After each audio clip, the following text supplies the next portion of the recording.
आदर्श ग्राम कलरा बांक बुली देखिले kids school of law छात्र छात्री स्टडी टूर रे आसी कॉन्स्टिट्यूशन लॉ पाठ्यक्रम रे लोकल सेल गवर्नमेंट विषय जानिबा पई कटक जिल्लार आदर्श ग्राम कलरा बांक गाँ को बुली देखिछंती किड्स स्कूल ऑफ लॉ छात्र छात्री। प्रथमे माणपुर पंचायत ऑफिस रे सरपंच और अन्य व्यक्तिविशेष को भेटी सरकार को विभिन्न योजना और यार उपकारिता एवं लोक माने पाउथबा सुविधा सुजोग नहीं आलोचना करथिले।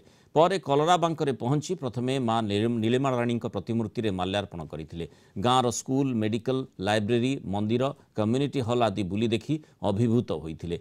परे कलरा बांकर बरपुत्र तथा किट ओकिस प्रतिष्ठाता डॉक्टर अच्युत सामंतଙ୍କ सह भाव विनिमय करथिले। गाँ को एभली रूपरेख दैथिबारु डॉक्टर सामंतଙ୍କ भूयसी प्रशंसा करथिले। परे प्रभु रघुनाथ जीउ एवं महावीर दर्शन करी मंदिर परिसर रे प्रसाद सेवन करथिले।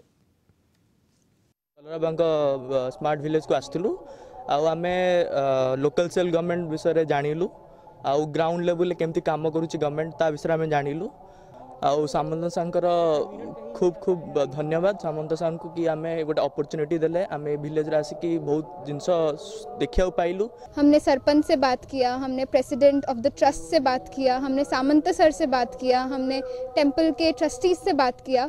बहुत अच्छा एक्सपीरियंस था, specially because we have not seen इतना अच्छे से रूरल एरिया में कैसे डेवलपमेंट होता है। We have seen the model village that has been developed by our founder under his vision, under his leadership, and he has also told us that in future also we should come to his village to give certain kind of legal services. It is his vision that because we are a part of our law school, so for the legal service also we should do something.